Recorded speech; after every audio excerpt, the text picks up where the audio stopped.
Welcome to Dare to Listen, a space of conversations of self-discovery, inner transformations, and our connections with the unseen. I'm so glad you're here. Write your question down on a piece of paper. Mm. Like, who is my guardian angel? Who are my guardian angels? And then place that piece of paper under your pillow before you go to bed. Ah, yeah. Yeah, exactly. How lovely that is. And then wait. Mm. You may receive an answer or answers in the dream time. You Mm. may receive it the next day. You may receive it through the words of a song, through the voice of a stranger.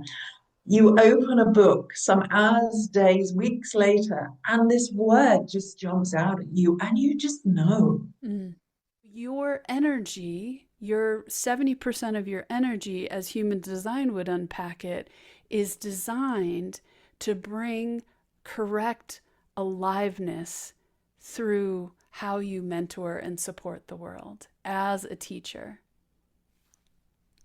Amazing. Yeah. It's interesting to have this Mm. here because, often human beings have this innate need and desire to have certainty, Mm. to be sure they're on the right path. I am very blessed that I have very strong intuition and I know when I'm aligned. And as much as I have walked my own path of doubt, and of course, still have moments, days, and hours when I'm in that, that's the human in me. To have this here in front of me is just absolutely a confirmation Mm. of who I am and what I know to be true Yeah. within my very essence, my being. I've always considered freedom as one of my core values. My name is Nameh. I'm a self awareness coach and the creator and host of this podcast. I offer session work for anyone interested in deepening into more self love so that they can live a fuller, more vibrant life. And in those sessions, we can explore the human design system through interpreting and digesting and integrating the energy mechanics and the details of your chart, or general coaching work that could support you in that self-love journey, maybe through a small or a big life transition. Welcome, welcome, welcome. This episode features Melody Jane Savannah, a magical person who can bring through the beyond in such a vibrant, joyful, mystical way. And she and I met through 2 Lee Harris in-person events in 2025. In this conversation, we explore who Melody Jane is through looking at her human design chart, as well as how the Angel Prayers book came into form and some of the tools for interacting with the beyond, with our angels, with the spirit realms, through the presence of intentional internal prayers. Yeah, it's a special show. I'm so glad you're here. Let's start the show. I can hear you. There you are. Hello. Gorgeous. Hi, honey. Hi. Hi. Good to see you. Good to see you. Yeah. We've been doing some online chatty chats through voice notes and words and stuff, but this is the first since London, yeah? Yeah. Yeah. Yeah. And it feels just effortless. I'm so thrilled that we're doing this. I'm so honored that you felt that yes to want to dive in. And I think more than that, for me personally, that we've maintained this connection. It was such a beautiful way of coming to meet, coming together to be acquainted with each other, and then keep seeing you, out in the world. Exactly. Yeah, so I was curious to invite you to offer for those who are new to you? I mean, maybe people who are very steeped with you are going to check this out, but yeah, I'd love to know how you might describe who you are in the world for anybody who's curious to know who Melody Jane is. God bless you, Nameh. Thank you for that. Yeah, it's such an interesting question. How do we convey to someone else who we are? Yeah. Particularly as I have progressed along my path, I have recognized that I am so many things. Mm. So, from a human perspective, for someone who hasn't come across me before, let's give it some really easily accessible labels and things that are easy to understand. So I am, in essence, a mentor, a Mm. teacher, a guide, and what I do is remind people who they are. Oh. Um, yeah, it's not my role to change anybody or fix, although I'm still working on that one because my human wants everybody to be happy and whole, yet, that's very much about sovereign choice. We Mm. all have a choice to be who we desire to be. And my work is very much focused on the road to freedom, that space of choice, that space of living in being a full sovereign being. Mm. Wow. You know, as you're speaking, I alluded to this when we were preparing for this conversation that I would love to have your human design chart up. And I wonder if that's still where you're at with that question. Are you open for that? I have completely forgotten about it. Oh, well, how does that land with you? Does that land as a No, yes that's or no? fine. Yeah. Yeah, here Uh, we go. my access to human design has been more through the understanding of it as part of the gene keys. Yes. Uh, Yes. Yes. Well, and part of the reason why I wanted to bring up your chart is when you were speaking, I was hearing the detail about, I forget what your exact words, but around the sovereign, wanting people to feel empowered in their own sovereignty and yes, freedom. yes.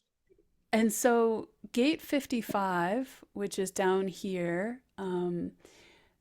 in the triangle on the right in the white center, Uh, it's keynoted as freedom. okay.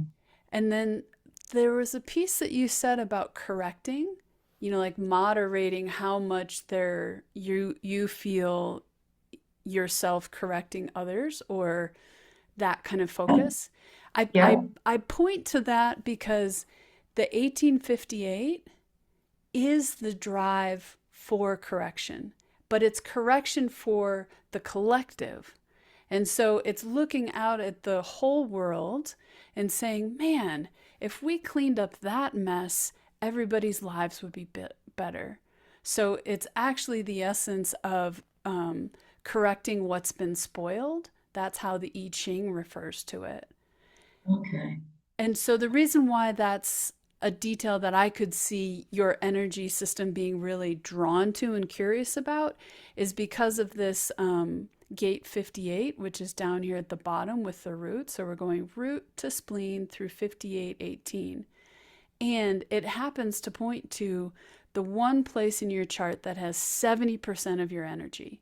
And that's gate 58, which, if you're sitting down, is keynoted for aliveness.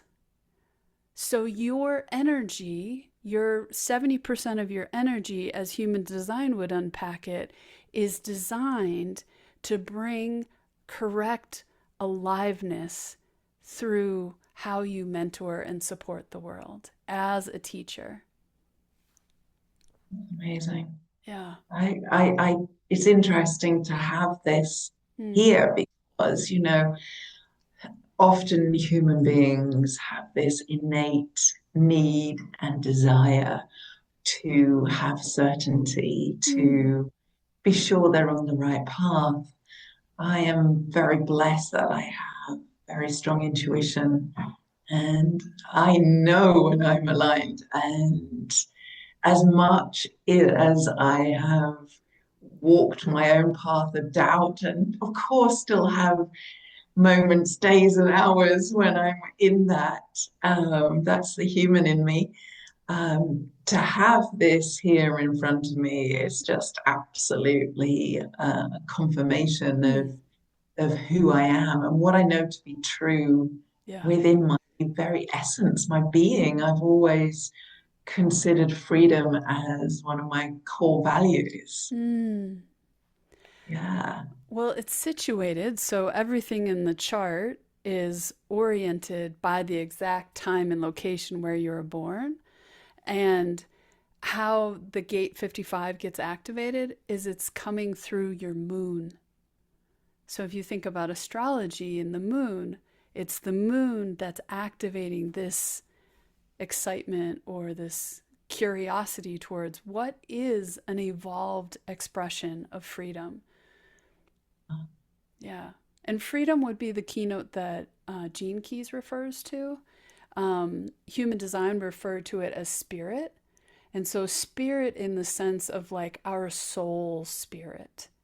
So, that inner aliveness, what's really the point of being a human? And can we express fully, freely in that expression of freedom? And what's interesting is it's situated in the solar plexus, and through human design, the solar plexus is about emotionality. And so it could be because it's a white center versus a colored in center, that emotionality is kind of, I wanted to use the word elusive.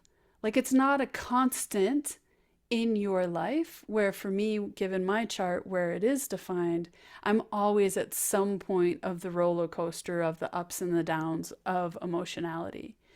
So when you're alone, it might be that this sense of an emotional roller coaster is kind of sitting in the station, ready to go on a ride, but doesn't yet have the fuel to be in motion because it needs something to activate it. And so you've got a few places where it could get activated, depending upon who you're around or what's happening in the transits. But what I wanted to go to next, unless you have questions, No, so far so good. is that detail about certainty. So here's where I want to point to the centers that are white in your chart. And so Yeah. for anybody, whether it's you or another person who, anytime that there's a white center, it means that it doesn't have consistent life force interacting with it. It's in us, it's who we are, but it's operating more. And it was interesting. I was tuning into you as I was on my hike this morning because I was reflecting on your chart. And I was imagining you on a rocking chair on a porch. And so, usually, when I talk about white energy centers or centers that don't have the consistent life force fueling it, I think of it as like a screen door. So, with a screen door inside the house, with the screen door open or available for information to come in and out, these qualities in your system are operating like a screen door. So there's a lot of fluidity there, there's a lot of flexibility. And so the top white triangle that's pointing upward is in human Mhm. design considered like the crown or the head where Okay. inspiration comes through. And so that could be somebody who gets inspiration from anywhere, the person who's around you, etc. And then this one that's right below it is referred to as ajna. I don't know where that term actually comes from. It doesn't quickly Oh, I translate. I Yeah, do. It's the Sanskrit for the third eye. boom. Exactly. Okay, thank you. I had never put that dot together. Oh, brilliant.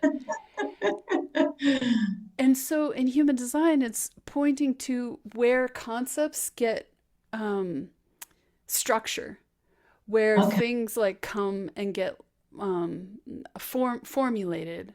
They get into some kind of Mhm. like concretization. And so for you, it could be that you can hear other people's thoughts. You can hear the beyond, you can hear the mystical, I can't wait for us to go there. I know.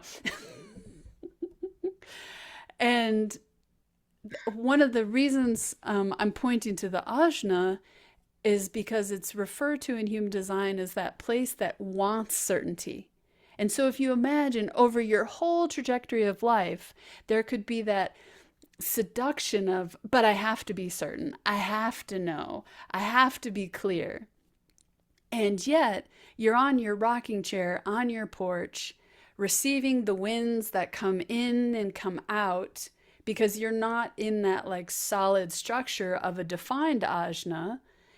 And by having this life trajectory of all of these people and being able to hear these messages and hear other people's thoughts, there can become beautiful wisdom for knowing which has resonance and has longevity and has value and which don't. So you can almost know who's the witty one, who's the brilliant one, who's the one who's got a really interesting perspective that you find to really light you up and take you somewhere in curiosity. How does that track for you? Yeah, it's very interesting to have someone reflect back to me Mm. who I am. Mm. I mean, and particularly because you speak in a way that I don't. So that is interesting in itself. Ah. Um, yeah, it's like looking in an interesting mirror, Mm. a mirror that I haven't looked in before. Mm. And I always speak about, it's interesting, I've got a mirror behind me. I know. It's, I always speak into what I do is hold up the mirror for other Ah. people to look into. So this is fascinating for me because Mm. it's like you're being that for me in a whole new way. Ah. Yeah. Yeah. Yeah. I was curious what was happening when you were putting your hand like this or the rocking chair. Like, was there something landing for you or was. I love the fact that it's that openness and that flexibility. And I was counting the different shapes in the chart, and I was thinking, oh, like four colored, four white. That's Ah. balance. And four is the number of balance, so that's good. Mm. You know,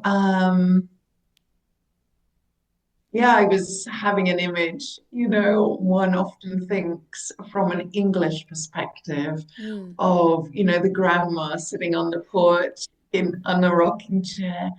Oh my goodness me. Saying that out loud, Mm. I don't associate with the image, the traditional image of grandma. Yeah. I'm also, in that stage of my life where, you know, Maiden, Matriarch. I like to think there is a different stage between Mother and Crone, which is the Empress or the embodiment of the Enchantress. Yeah. Um, and I really feel that I'm in that part of my life Mm. and can see how wisdom is very much present through being able to see things that I haven't been able to see before from my own life experience, Mm. let alone what I am receiving and experiencing in the world around me. Mm-hmm. Yeah, Yeah. Yeah. It sounds like a really juicy time and evolving and it unfolding. is. Yeah. It is absolutely that. Juicy is a good word for it. Again, you see, I love this because that's not a word it wouldn't come to the top of my mind unless I was thinking about fruit, and So it's fabulous that you use that. And I really feel more than ever before, so much more comfortable in my being, who I am, Mm. what I'm doing, where I'm going, Yeah. even though in human terms, I haven't got a Scooby-Doo. Uh, Yet the difference is I absolutely trust there is Mm. this inner knowing that I am shown when I need to be shown. Yeah. It's like today, in theory, I check out of my hotel where I am right now at lunchtime. Mm. Where am I going next? Mm. I don't know. Yeah. You know, Yeah. and that is all part of my path right now. Mm. Yeah. Yeah. And as you're describing that, I'm hearing the other part of your chart and Hmm. the yellow to the red center. How Hmm. it's activated is a gas pedal. Like I have Okay. energy to do this or not. And it's activated twice in Neptune. Oh. I know. Yeah. So, what do we know about Neptune? How would you describe Neptune? And it's interesting looking at behind you, those lamps, they were feeling like Poseidon or whatever the water person is, Very much, yes. which Very much. feels Neptunian. Anyway, Yeah. And yeah. so very interesting that I chose this space Mm, because of the beauty of it, as well as the practicality of the connectivity. mm, Um, when you're traveling, you have to be mm. really aware of technical limitations. Oh, goodness me, I could speak so much into this. Mm. Yeah, so here we are talking about Neptune and what I'd really love to hear your way of speaking about Neptune because it's interesting. Your Neptune placement in human design is the gas pedal. And I don't know if you know the origin of human design, but it was a channeled communication with Ra Uruhu. So he was in Ibiza, locked in a cave, metaphorical cave. He didn't have electricity, didn't, had minimal resources. He had minimal resources, and this voice, he talks about it as the voice, for 7 days brought through this information. Like his dog went into like a physical pause, like not breathing, not, all of those things. And then the dog came back to life. So it's one of those like woo woo to the woo wooist stories that's out there in the world. So why am I naming that? I don't remember. Maybe there's value, maybe there's not. But Neptune, it, it, I think there's many systems, astrology, human design that speaks about Neptune as like the veiled information. And so your Neptune placement is about the gas pedal. When do I have the gas to give my generator energy, the fuel to bring something forward out into the world? And the fact that, I love that you're laughing, and the fact that the gas pedal, so imagine like I'm getting this visual of sitting in this race car and it's like the foot is like, where's the gas pedal? Like doesn't know when is it time to put the gas on or not. And what in your chart, the activation is in the channel of the beat. So like if you were a drummer, this would totally make sense. Like, oh, I'm catching the beat for when it's time to go, when it's time to pause, etc. And it connects to, so you've got the gas pedal that's reaching up to the gate of receptivity. So if you know about hexagrams, so there's 6 lines and they're either broken or they're solid.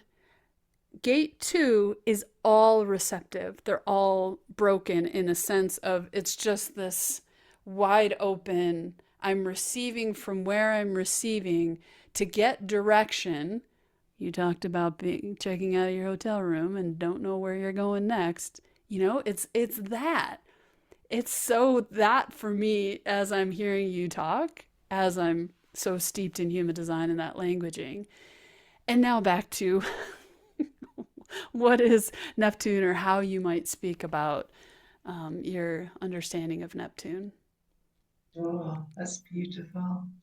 So, the word I get is very dreamy. Mm, Uh, and that speaks to me very deeply because I know it's important to ground information we receive, whatever source it comes from. And I love hearing you share the story of the origin of human design, that whole time standing still, or our understanding of what time is, for it is not what it is. And these are the sort of concepts that I find very easy to entertain, to consider, to feel into their validity or truth within my own being. So much so that for me, there is always a sense of knowing, is this my truth? Is this not my truth? And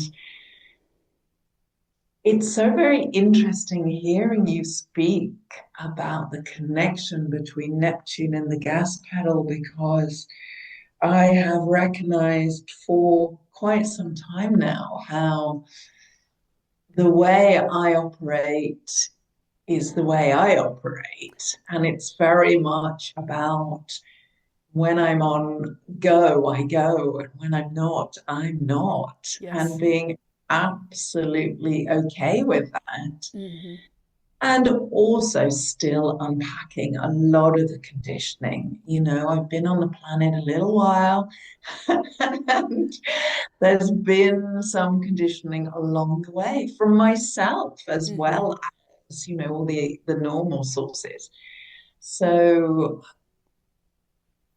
that to me also links into the whole aspect of freedom, Mm. and how I like to use the word sovereignty. It's the recognition. It's not a very well used word in England. I believe it may be overutilized in the States. I Mm. don't know. Sometimes there can be, very different cultural use of language.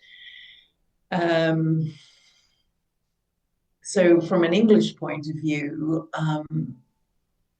what it means to me is stepping into the fullness of your power. So Ah. it's the embodiment of empowerment. So let's get really clear about that, Mm. um, because of the language barrier. You're speaking American, and as much as I'm in America, I'm very much speaking English. And that recognition is really important when we are looking to convey something that to me is fundamental for the experience of being on the earth. We are all here to express who we are.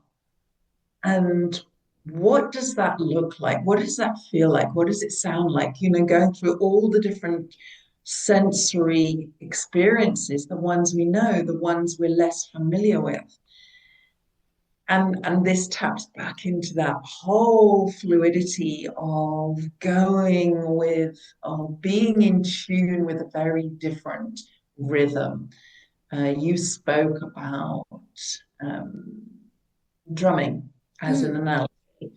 So to me, our invitation for all of us, no matter what our chart looks like, is to tap into our own natural rhythm. And of course, from what you're saying, our chart can show us aspects of that potentially. Mm. Um, Yet we know, Mm. we've forgotten that we know. we are our biggest guide. We are the one who knows us the most, even if we think we don't. Mm-hmm. Yet often the way that we remember and recognize this is through the things that do not resonate with us, the Yes. things that are not in alignment with us, the things that trigger us and invariably we wish to push against. Mm. Why is that?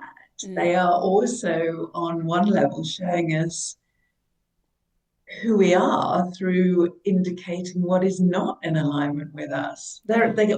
Obviously there can be lots of other things going on too. So I'm keeping it very big picture. Yeah, yeah, totally. Did I answer your question? I feel like I've gone off on a Neptune tangent. Feels perfect to me. Feels perfect to me. Yeah, Uh, and I want to start weaving in what for me felt like the response to invite you to record for the show is your recent, like hours ago, publication, Angel Prayers.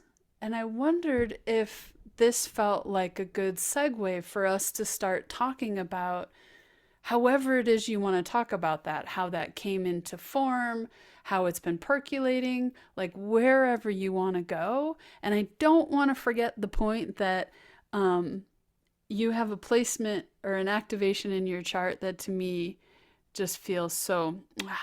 And I don't know where the moment is to talk about it, but I'm just putting a pin in that. And if it doesn't happen, that's okay. okay, I'm intrigued as to what that may be. So I love we're following this on from your highlighting Mm. my gas pedal and Neptune. I mean, even that is very different language. Um, that would be the accelerator. Mm-hmm. Oh, yes. I'm just having fun. Oh, it's great. So back in 2016, I was blessed to be in France for I can't even remember how long, or with my youngest son. He was definitely a young teenager at that time. He was probably mid-teenager, actually. He would have been 15, just doing the math. And he was doing his thing, sleeping late, etc., etc. And mum was taking the opportunity to spend as much time as possible outside, to write, Mm. journal, be in nature, all the things that light me up and feed my spirit, feed my soul. And these words started coming to me Ah. and, or speaking to what you were absolutely illustrating. And I had been prepared for this for a number of years. I believe, well, it doesn't matter about the date. Sometime prior to that, a number of years prior to that, I'd started journaling and found myself really involved in that process, really enjoying it, really recognizing the value of it, really learning more about myself through it, and also what I believed about life, the universe, and everything. Mm. And what I wasn't aware of or prepared for was how, through this process, I was being tuned in more and more to receive Mm. through this manner. So, hindsight's a wonderful thing, and I can see all that now. And this point in time that I'm referring to, these words starting pouring through my pen. And within maybe 24 hours, I'd received all of these prayers. I remember it coincided with the end of our time there. And I'd driven down, so we were on the ferry back, and I was still writing on the ferry, and I sat with it for a while. I knew it needed the words needed to be shared. So that was the summer of 2016, and I co-opted a dear friend of mine who I think of as a brother.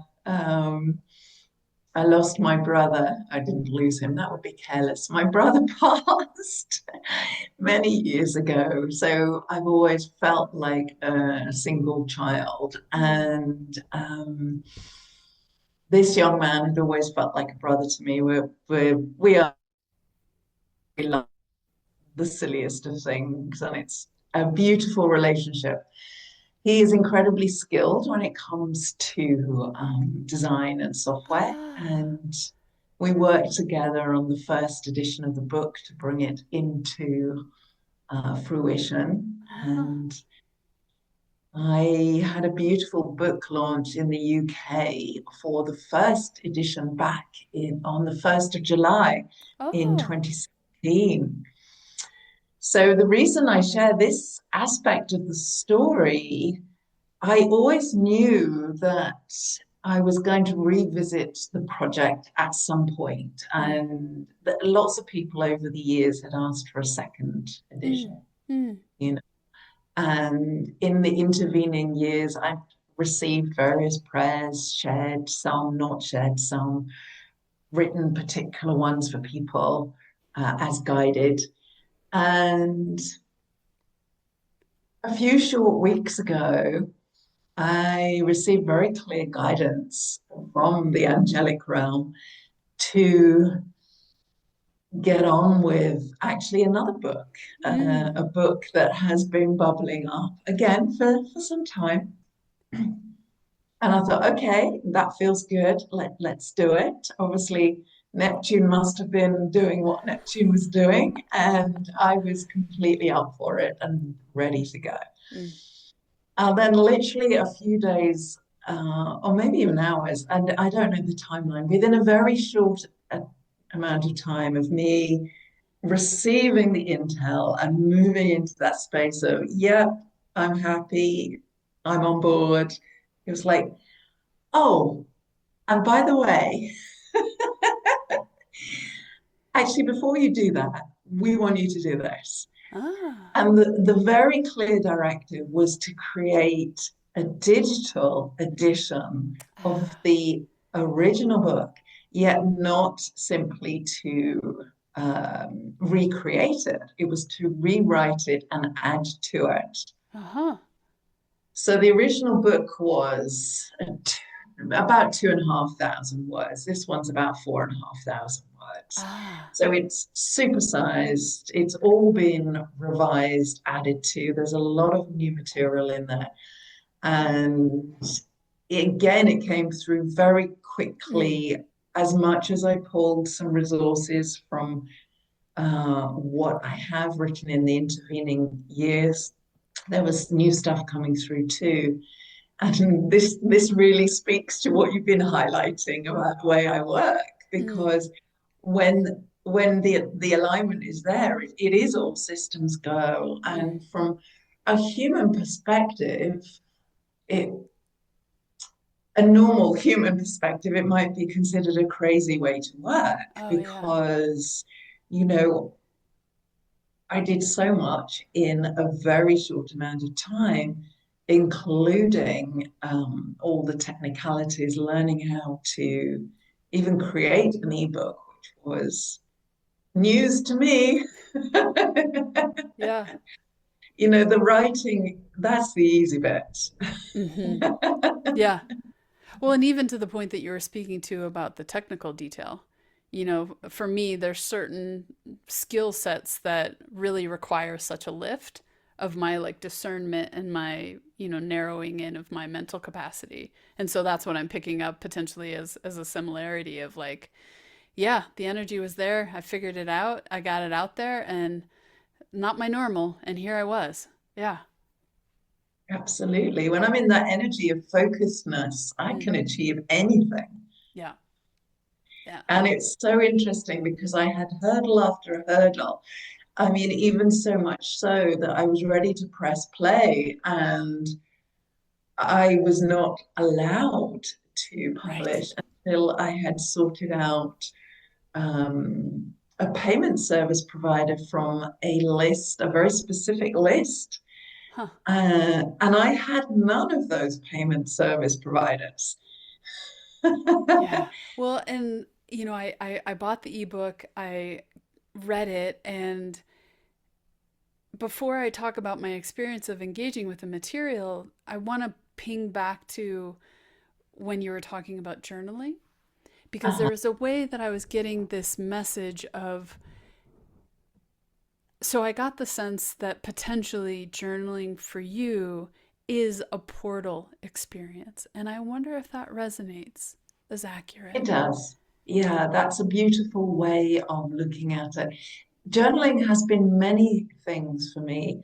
I was alluding to it in what I was speaking to earlier.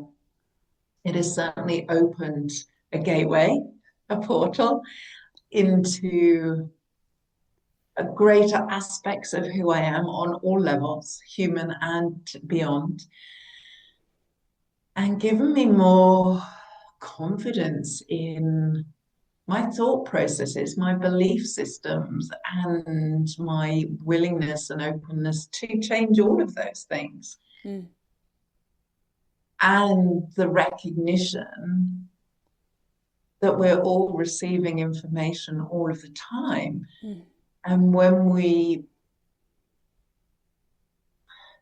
put ourselves in receptive mode, I'm going to use your language now. Of course, that's when we're more open to receive through whatever method. And it's interesting how, in the subsequent years, that has evolved in other ways now, and how I know when I'm channeling, when I'm writing, mm. and I am also blessed to be able to channel in other ways as that whole process has evolved naturally through me choosing to become more open. Mm. That whole embodiment of empowerment that I was speaking to earlier. Yeah, Yeah. Well, yeah. in that discernment of, I guess how I'm taking it, or what's coming through to talk about it, is like, where's my antenna focused? And do I trust what it is or how I'm receiving what I'm receiving? And we have the shared person in common of Lee Harris, and Mm. he was my introduction to like writing with my soul, asking what does my soul want to tell me today. And I'm curious about that as our segue to the book, um, because I felt like it was um, a really gracious invitation into how one can experience prayer, and the wide open, approach it however it feels in resonance and in truth for you. And and then the examples of, okay, so want to focus you want to focus the category of support to be in this realm, in that realm, in this realm, like abundance, gratitude, clarity. I'm just coming off of my brain of what I remember, but there was a bunch more: hope, love, yeah. And I, Faith, trust, many, many things. Yeah, yeah. yeah. Well, and I guess where I'm headed with this is, sometimes when I go to write or to be with that internal longing, I've thought of it as like making a request out to the universe. And I guess there's so many ways of maybe putting words or unpacking what a prayer is. And I was curious if you wanted to speak to how you might unpack that term prayer in that I would process. love to. And thank you so much for bringing that up because even personally, there was, and I very much mean there was, a lot of baggage around that word. Ah, yeah. I speak into it briefly in the book about my background. I was not raised in any religion. Mm-hmm. And we all have different relationships to religion. And in some respects, it's done a lot of good on the planet, and it's also done a lot of harm. Yeah. And you can say that's a perfect reflection of the human race. The invitation is to recognize where our association with anything, and particularly words, because this is what we're highlighting right now, serves us and where it doesn't. And this loops beautifully back around to where we started, where you invited me to share to those who don't know me, you know, what who am I in terms of a human way of describing, of putting a label on. And to me, prayer is another way of doing that. It's a label that we can choose to maybe reclaim in a completely empowering way. Because as far as I'm concerned, prayer really is a conversation. It's an opportunity for you to commune with the divine, whatever that means to you. And for some people, that's very specific. It has a very specific shape and form that is well defined with various names. And for others, it's much more ephemeral. And every iteration of that is completely valid. None of us know what the so-called truth is. And I believe there are many variations, and what matters is what feels in alignment for each of us. So that also speaks into what you were saying about trust, trusting the words that we are either receiving, and of course, you know, whether that's through our individual writing or journaling, however, we may or may not be receiving information. And the nature of a book like this, which is essentially a channeled book, to me, it's very simple, very, very simple. Something the angels showed me many, many years ago through their own words and guidance and through many different sources. How does the information you're receiving feel? And if it feels good, then you know it's coming from love. And it's that simple. The angels and the voice of love for God, whatever name you want to give, he, she, it, the universe, it matters not.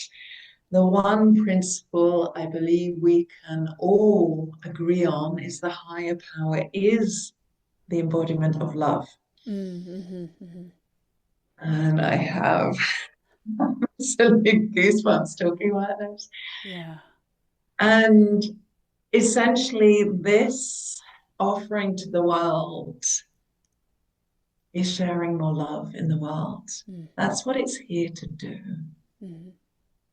And this, I know, is why I was asked to put it out at this particular time, because it's an easy way that we can all remember to connect to the love within ourselves.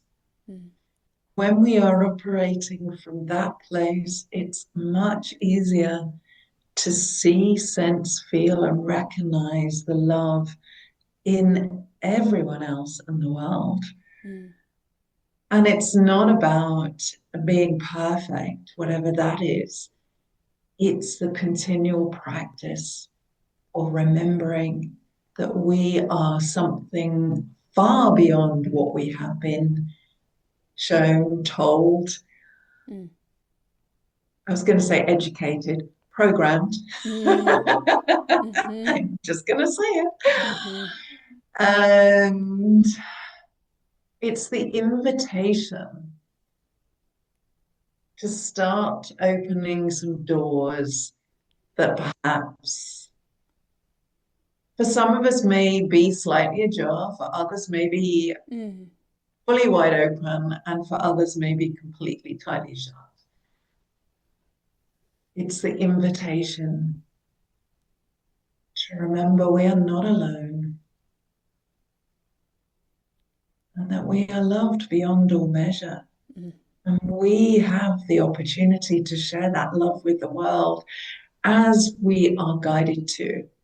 For love takes many different forms, and there is no one way. And we're so blessed in this world of connectivity. There's been a lot of work and research around the different forms of love. I'm sure, Nameh, you'll be aware of the 5 love languages, the way different people express their love. And it's that, again, it's the recognition of you do you. Yeah. Simply the embodiment of empowerment, stepping into who you are, not without thought or care for others, with very much thought and care for others, and knowing that we can all happily coexist from that space.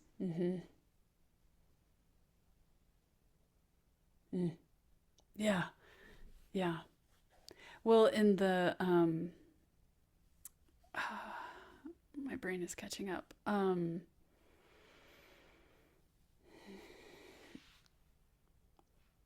For me, when I think about this loving evolutionary trajectory we as a collective, I believe, are on, it is the honoring each person's sovereignty, and so that we can each be moving and supporting each other through a compassionate look or an empathetic, oh, okay, that's what you're navigating. And from that loving core of exactly, you do you, I'm going to do me, and bless you on how it's unfolding for you. Yeah. Very powerful. And it's an invitation. It's an invitation to step into that space of practice. That's what it is. It's new for all of us. And the loving invitation is to simply practice being more of who you know you are. To practice finding out about the more of who you are, whilst also giving other people space to do the same. Yeah. Yeah. I guess where I'd love to take the conversation next is when I think about praying or being in conversation, I've received feedback in session work where I'm the recipient from a healer, from somebody who can see beyond what my focus is on. And I got the message from Angel Endriel, which I don't have an association with other than they're with me, like, let's do this kind of. It felt really yummy as I was tuning into their energy. And the message was, I could ask more. Like, basically I guess what I'm trying to direct our attention to, or our conversation to, is I think there can be the experience of only ask for this much, as opposed to I could The whole banana. Oh, you say the whole enchilada. Tomato, yeah. Whatever. Yeah, that's interesting. That, I would say, is more around conditioning and, for the most part, our self-worth. we have been taught to play small, to only ask for a little. You know, I've got the image of the musical Oliver, you know, where little Oliver asks, please, sir, more, sir. And how that has also been ingrained into society. How very dare you ask for more when actually the universe, whether you're talking generally or specifically about the angelic realm, there is no limitation on what you can ask for. The real reflection is ask and you shall receive. And the manner in which you receive may not be in the manner in which you asked, for we always receive what we need for our highest good, as opposed to what we believe we want in our humanness. So as I imagine most people who tune into your show, it's really that recognition that we're here to learn and grow and evolve. And as much as we can evolve through joy, and I do believe as a society we are moving more and more in that direction. Historically, we have grown the more difficult route, shall we say. We've tended to choose the hard path, and part of choosing the hard path is not to ask for the support and the love that is always there for us, as well as whatever it is that we desire. And it's interesting because some of these topics are covered in the book, you know, in terms of asking for support and the power of that, the strength in that, in terms of recognizing that, you know, you can receive and you are worthy of receiving all good things, and really all good things beyond your imagining. Because that is also a really important part of it. Our limitation of asking for a little rather than a lottle is often based on the limit of our imagination. You know, being here rather than recognizing we are part of an infinite universe. And as such, there is no division. The division is only a mental constraint. And I'm saying it like it's very easy. Because it is. Well, and I'm reflecting on those, like, you know, near-death experiences. Like, I could listen to those stories over and over again. And part of the draw that I have to those stories is because it is so easy. You know, once that awareness arrives of, oh, you know, then okay, and there I go. You know, it all shifts and evolves. Yeah. It's incredible. I have a friend of mine who was in a coma for 8 days.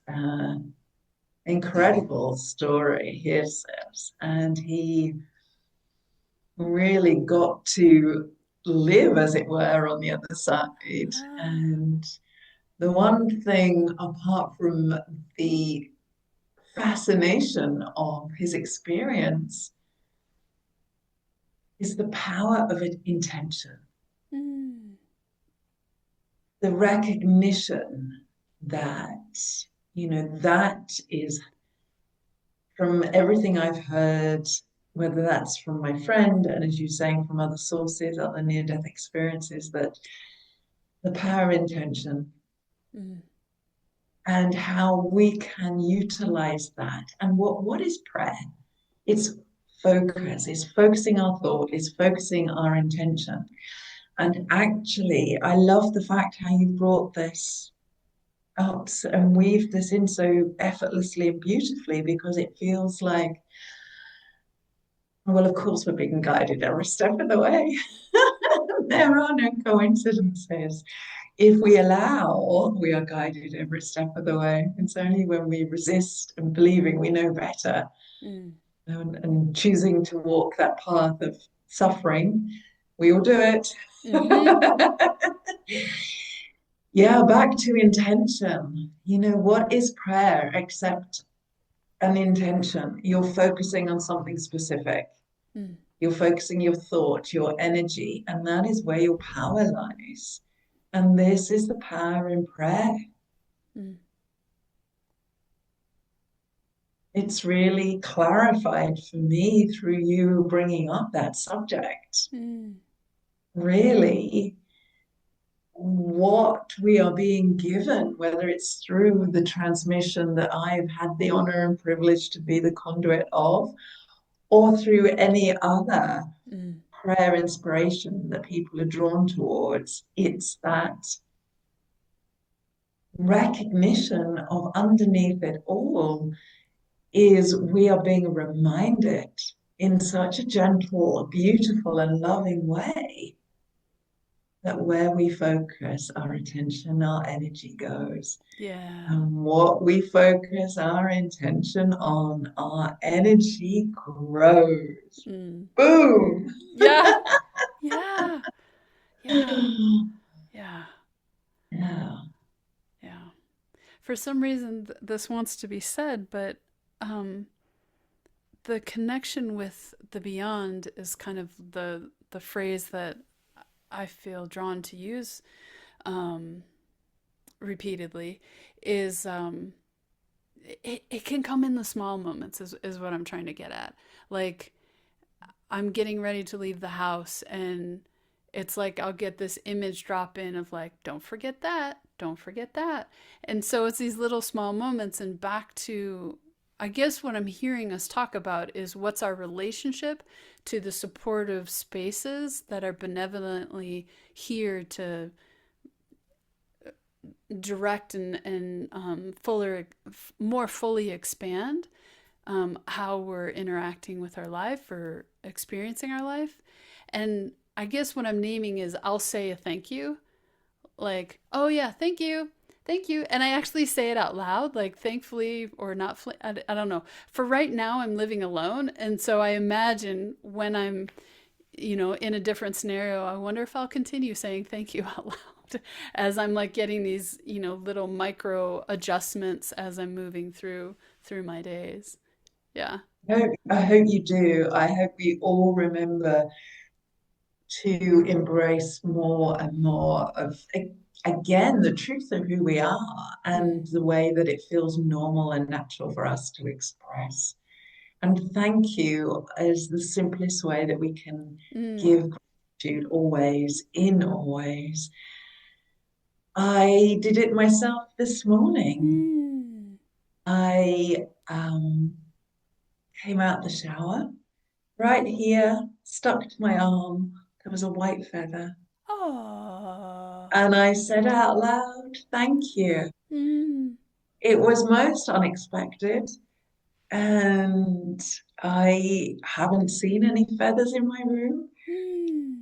And that moment of all moments when, I was getting up early to come and spend time with you. And therefore, my focus was on being here. So they were already saying, well, Mm. we're here, we're with Mm. you, Mm. we're going to be, Mm. you know, Mm. beaming through. And I'm sure some of your listeners, viewers, whatever verb we use for this, all of the above, Yeah. will be able to see, sense, feel, or simply Yeah. know that the angels are with them. And when we speak of them and feel into them, we naturally start drawing a deeper connection towards them. And it's lovely that you named um, an angel that you work closely with. Mm. Do you know whether that's one of your guardian angels or a specific angel? You don't know. Okay. Mm-mm. So it feels right for me to speak into what you touched on earlier, Please. and also the nature of our individual connection to the angelic realm. There are lots of different viewpoints out there. So the invitation is to trust your own inner guidance, your own inner wisdom, your own discernment as to what I'm going to speak into, everything I've said today, and everything we continue to tap into. It's like, how does it feel in our body? So for me, our connection to the angelic realm, we each have multiple guardian angels. That's what I believe. And sometimes we do have the experience of getting to know who these angels are by name. We can do that very simple human thing and actually ask and have a conversation. It doesn't have to be facilitated by any other person. You can simply ask yourself and do it through a conversation, through journaling, through meditation, whatever method resonates with you. And I'm being reminded to share with everybody a really beautiful method of asking questions that some people might really appreciate, particularly if they're not very confident in their own ability to receive a message. And that is to write your question down on a piece of paper. Like, who is my guardian angel? Who are my guardian angels? And then place that piece of paper under your pillow before you go to bed. Yeah, exactly. How lovely that is. And then wait. You may receive an answer or answers in the dream time. You may receive it the next day. You may receive it through the words of a song, through the voice of a stranger. You open a book some hours, days, weeks later, and this word just jumps out at you, and you just know. The invitation is to allow the support to come in and the answers to your questions, your prayers, in the manner in which it desires to come. And it will come in a way in which you can understand. And that's the beauty of working with spirit, working with angels, working with the higher dimensions, working with the power of love. Because it is so highly attuned and so highly intelligent. You will receive what you need, and you will receive it in a way in which you can understand. And if you're concerned about that, you simply say, please show me, please tell me in a way in which I will absolutely know, a way in which I will really get it, whatever your language is, so that you are clearing your own doubts out of the way from the get-go. Our teams always know what we need. We are not always so up to speed on that. And the angels love nothing more than us communicating with them and speaking our minds, our cares, our concerns, sharing the good times, yes, and also sharing what we have labeled as the bad times, sharing it all and creating this communication, this friendship. And there, from my understanding, the number of angels is beyond our comprehension. So you will never be calling an angel away from anyone else because there are so many of them. And their greatest joy is to help us to serve.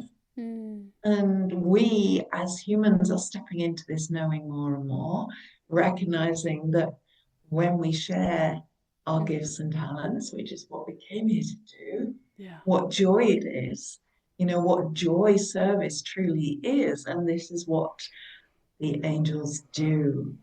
They demonstrate this to us as well, their unconditional service through unconditional love, supporting us all, providing we ask. but we live on a planet of free will, and therefore we need to ask. And from that space of asking, oh, that's when the magic starts. Yeah. Yeah. And do not be surprised if you receive a name or multiple names that you think is odd or not spiritual enough or is somehow, commonplace. An angel turns up and says, "Oh, my name's Bob." And you think, "Bob?"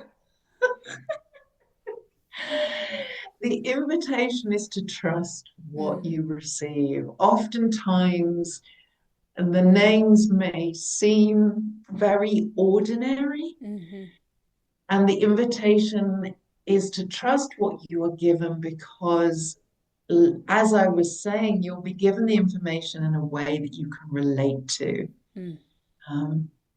which also speaks into the ego as well, because there's that part of us that wishes, Archangel Michael or Archangel Raphael, an angel that we're familiar with through whatever source, to be, oh, yeah, that's my angel. Yeah. And we can all work with these mighty archangels. Of course we can. So feel free to call upon the angels whose names you know too. Yeah. And by the same merit, you need not know the angel by name. If you need help with a certain thing, a project, a relationship, a situation, whatever it may be, even down to the trivialist, the smallest thing, the most trivial thing, to simply ask. And sometimes going back beautifully to what you were saying about we only ask for small things, this can be a great way to practice the asking, strengthen the asking muscle. Yeah. Just start asking for small things, for simple guidance. If you struggle with making decisions, even from what am I going to wear today? Nothing is too small or too big for the angels to help you with. So I just know what to wear. And that came from practicing asking. And I found it a very empowering way to be guided to what I need to actually wear for the day, whether that's from a practical perspective or whether that's from that psychological, to feel good in myself. And wow, did it strengthen the muscle of asking. Yeah. And such a simple thing. Yeah. And really there's no consequence to that. Because, put on your outfit, and if it doesn't feel right, guess what? You can change it. Yeah. Yeah. Yeah, as you're unpacking all of these opportunities to step more fully into each of who we are, I feel drawn to ask, beyond the book, how is it that folks could engage with you? I know you have a newsletter, but there's more things, I believe, that you offer, and I'm curious if you want to speak to those. Bless you, darling. Yes, so I have a few group offerings, and I love working one-to-one with people, having these deep dive conversations and knowing that they always go where they need to go. So people come to me for a huge variety of reasons. And always what appears to be the reason on the human level, on the surface, is never the reason at all. Right.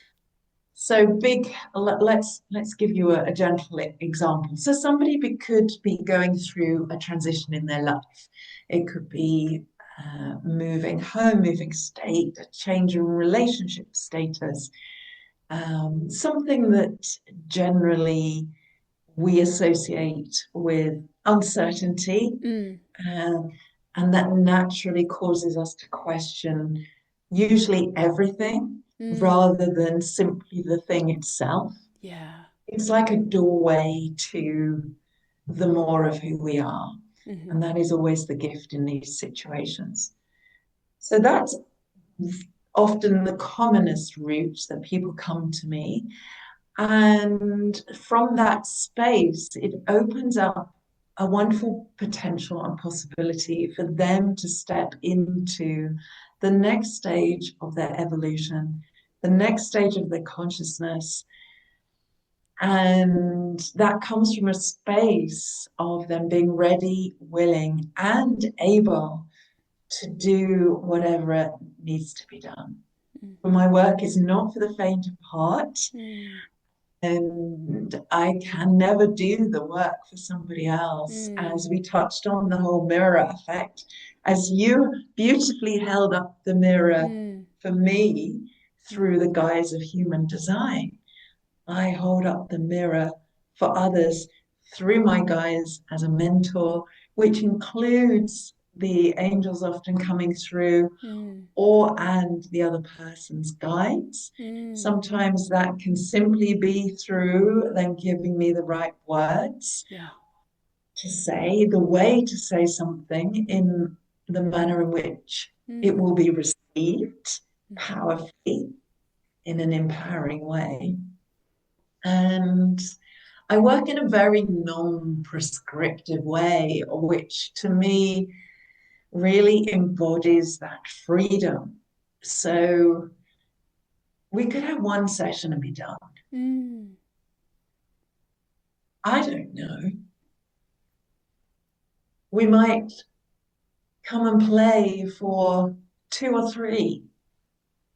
You might decide, well, I really love this way of working, and actually I've got this project Mm. and I desire to bring this way of working into that. Can you support me around that? Mm. So I have clients that I work with ongoingly who are entrepreneurs, Mm. and they love the support that this manner of working enables them to bring more of their whole self Mm-hmm. into what they're putting out to the world. Yeah. In other words, more love, Mm-hmm. more compassion, being more heart-centered. Mm. And this is the way we're going. Mm. And I've really seen this pattern that, if I were to say in a sentence, well, who do I work with? I work with leaders. Mm. And don't say you're not a leader. That's often the thing we say. We often don't realize that we're leaders. We can be Yeah. leaders in our family. Yeah. We can be leaders in our community. Mm-hmm. We can be leaders in our business. If you're a solopreneur, you're a leader. Yeah. You are taking your offering out into the world. That is leadership. Yeah. And that is an incredible gift that you are giving the world. Mm-hmm. And the more and more we step into a greater expression of who we are through whatever we are doing in the world, in other words, through a greater beingness, Mm. we bring more soul self, more love Mm-hmm. through all of our doings Mm-hmm. into the world. And that is the essence of what I Mm. Gorgeous. Gorgeous. Yeah. Yeah. I want to start bringing our conversation to a close, and I don't want to miss the chance of talking about that activation in your chart. I don't know if you remember, I had referenced do. You that. mentioned Yeah. something. Yeah. Well, what is that thing? I'm curious. What is this thing that I know not of? Well, I want to ask you first, do you know, or what's your sense of the planet Mercury? Like, if somebody were to Okay. talk about their Mercury placement, in Yeah. essence, this is how it's landing in your chart. And it's I want to bring up the image because I think it would kind of help narrow Well, it'll in. help you and maybe some of your viewers. To me, I have to say it's gobbledygook. So what I'm referring to is right here. Oh, it's in my crown. Exactly. That's why I wanted to So, bring the visual. Yeah. oh, thank you for that. So I will tell you how I relate to Mercury. So it's very interesting. As we're recording this, Mercury is in retrograde, as I'm sure Right. you know. Yeah. Mercury to me is the planet of communication. Mm-hmm. And I can, as soon as you said, what's your relationship to Mercury, I could see Mercury in my astrological chart. Mm. And where Mercury sits is, I couldn't, oh, I can tell you that. I was going to say, I can't tell you the degrees. And then I was given the number 21 degrees and 21 minutes Mm. of my sun sign, Wow. which is Capricorn. So Ah. Mercury is very important and prominent in terms of its placement. It's very central and core to, well, obviously human design bounces off, all of that. So this is a deeper interpretation, which I don't understand yet. And so what I know is my placement of Mercury reflects, I mean, look at me. I do not have a challenge communicating. Mm. One of my gifts is to communicate big ideas, often spiritual ideas, and bring them down onto the planet in a very grounded way so that people can relate. Um, and I'm feeling that I want to point to the chart, but you won't see me pointing. I'm feeling that reflects to that line at the bottom that you were talking about. I remember the number 58. Yeah, the 1858. Uh-huh. Yeah, it feels that that is part of that, bringing it down and grounding, Mm. part of my bigger offering into the world. I don't Yeah. know whether I'm interpreting this correctly. This is simply my intuitive hit on this. Yeah. Um, Yeah. So gate 61. I don't know if you can see it on the screen. I took my notation device off, but on the right where it says 61, okay. it says gate Yeah. name is Yeah. mystery and inner truth. So you're here Ooh. to communicate about the mystery and seeking the unknowable, the why in life and mysticism. And so it can be, you're right? This is why I'm like, holy banana sauce. Um, and so what's also interesting about this gate 61 is um, Lee Harris has this full channel. So he has the 61 and the 24. But the detail that I wanted to point to is it's a very individual gate. So it's all about bringing the new into form. So it's mutative, it's empowering, it's maybe not going to make sense to everybody, but the people that it makes sense for, it really makes sense. Yeah. Yes. So Yeah. gate 61. It could be interesting seeing that you have a connection with Gene Keys, is to hear how Gene Keys unpacks 61, with the shadow, the gift, and the city. So, Yes. Yeah. I'd have to have a look at that. Yeah. yeah, It's not something I know off the top of my head. me either. Yeah. I mean, the mischievous part of me wants to joke about, I need to change my career. Um, Oh, really? oh, I'm Oh, being mischievous. okay. It's that beautiful reflection of being in the right place, doing the right thing, and being absolutely attuned Yeah. to having followed all the nudges, the Yep. winks, the synchronicities to actually arrive at this place at Yeah. this moment in time, to be an embodiment Mm-hmm. of who I am.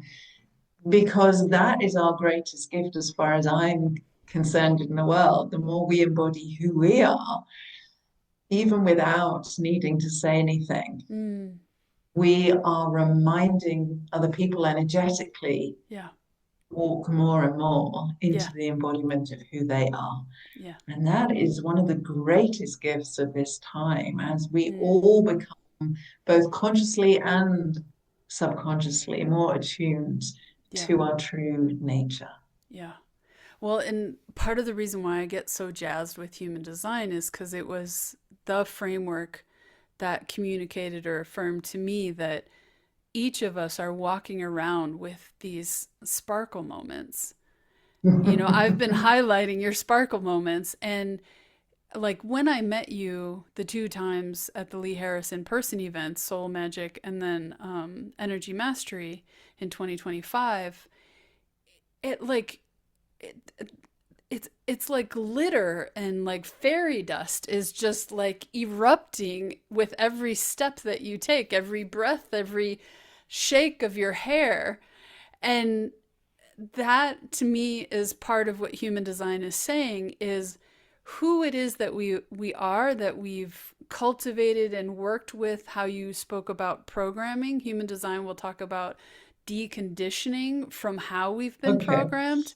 So I just, as you said that, I was like ping. um but it's almost like I don't need to communicate a word, my aura is doing that. Yeah. Yeah. Yeah. And I just It's happen to see the sparkles in the fairy dust. well, I'm delighted that you do, and it is so interesting how, with our unique combination of gifts and talents, how Mm. we each pick up on different things, and no matter what another's gifts are, we can all relate to that recognition when something feels right, and Yeah. when someone feels right, and when they do not. Yes. So, there will be people who may have tuned into this and will have turned it off very quickly.